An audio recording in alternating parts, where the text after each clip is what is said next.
Vous écoutez La Voix de l'Espérance, une émission qui vous apporte paix, joie, confiance et espérance.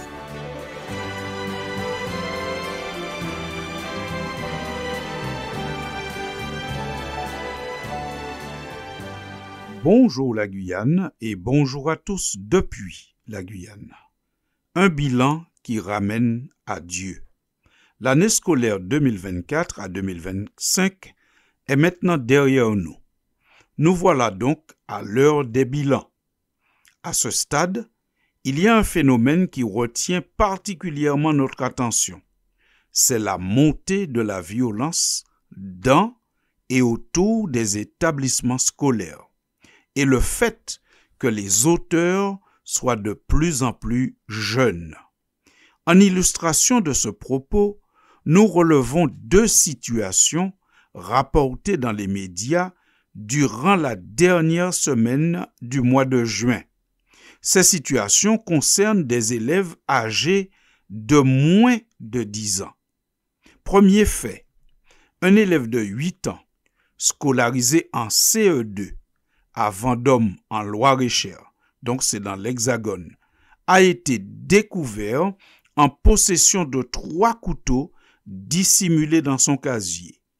Il aurait exprimé à ses camarades son intention de tuer sa maîtresse. Le deuxième fait concerne un élève de primaire qui a sorti de son sac un couteau le mercredi 25 juin. Il menaçait de tuer plusieurs de ses camarades pendant la récréation avant qu'un autre élève ait tenté d'intervenir et soit pris en chasse. Finalement, il a été stoppé par le directeur qui lui a confisqué son arme. Les faits se sont déroulés dans le Tarn-et-Garonne en France hexagonale. Tout est parti d'un défi de cap ou pas cap.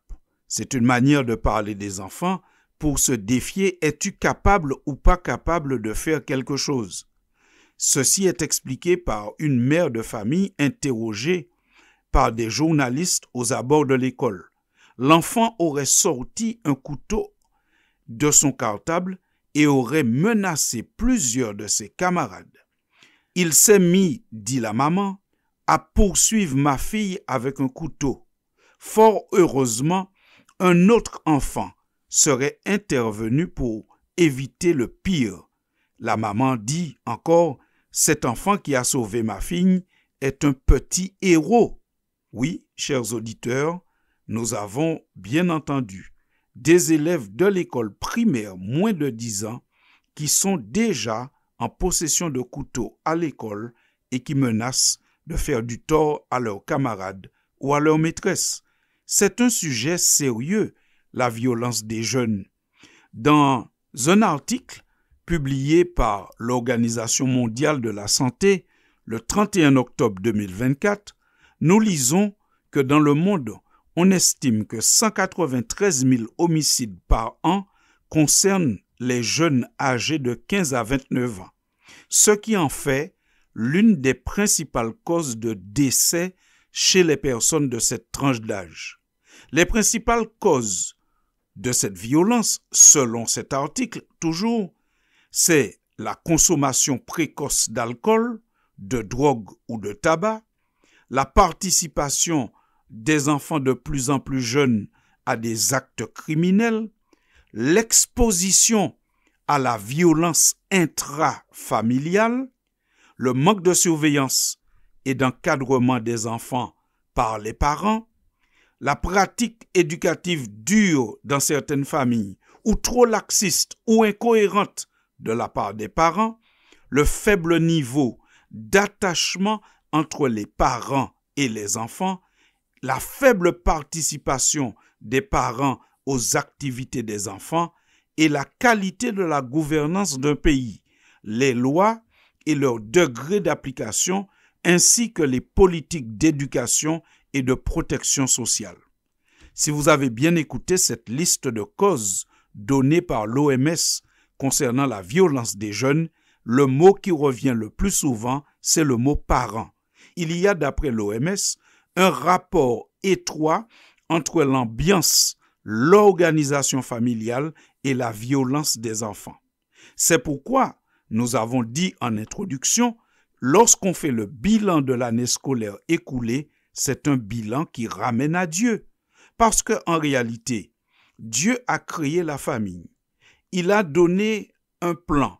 Son plan était de faire du mariage une union à vie entre un homme et une femme qui élèvent ensemble leurs enfants et leur apprennent à connaître Dieu et ses principes de respect, de partage et de non-violence. On constate malheureusement, en observant notre société, que la parentalité n'est plus liée à la conjugalité ni même au mariage, ce qui signifie qu'il y a de plus en plus d'enfants qui grandissent dans des familles monoparentales. Indépendamment de la manière dont ils sont entrés dans une famille, les enfants sont un don de Dieu qui s'intéresse à leur éducation. Oui, les enfants peuvent entrer dans une famille par naissance ou ils peuvent y entrer par adoption. Donc, peu importe la manière dont ils y entrent, ce qu'il faut se rappeler, c'est que c'est un don de Dieu et que Dieu veut qu'on accorde beaucoup d'attention aux enfants dans une famille. Plusieurs passages bibliques contiennent des instructions spécifiques aux parents pour l'éducation des enfants, telles que l'Épître aux Éphésiens, chapitre 6 et verset 4. La Bible dit « Quant à vous, pères, n'irritez pas vos enfants, mais élevez-les en leur donnant une éducation et des avertissements qui viennent du Seigneur. Les parents sont chargés de ne pas irriter leurs enfants, parce que des enfants irrités risquent de faire des enfants violents. Les parents peuvent irriter les enfants en leur imposant des normes si élevées que leurs enfants désespèrent de les atteindre. D'autres parents parfois se moquent de leurs enfants, les ridiculisent ou les humilient pour les punir, ce qui a pour seul effet de les mettre en colère. Nos enfants sont également irrités par notre incohérence s'ils ne sont jamais certains des conséquences de leurs actes. Et ils sont aussi irrités par notre hypocrisie en tant que parents si nous exigeons d'eux une attitude que nous n'avons pas nous-mêmes. Par conséquent, la famille est le lieu où on forme les enfants, surtout dans leurs premières années, de 1 à 7 ans. C'est une période capitale où on va donner à l'enfant des éléments pour entrer dans la vie d'une manière ou d'une autre. Pour élever les enfants en leur donnant une éducation, les parents doivent faire comme Dieu fait avec nous. Dieu en tant que père, comment est-il? Il est lent à la colère, il est patient, il pardonne, il discipline, mais pas dans le but d'humilier, mais dans le but d'amener à la repentance, de corriger pour aider à aller mieux. Il nous instruit par sa parole et il veut que les parents remplissent les foyers de sa vérité. C'est ce que Dieu fait pour nous et nous, en tant que parents, que nous devrions faire pour nos enfants. Dieu, il est omniprésent et il est le parent par excellence. Autrement dit, les parents ont besoin d'être présents.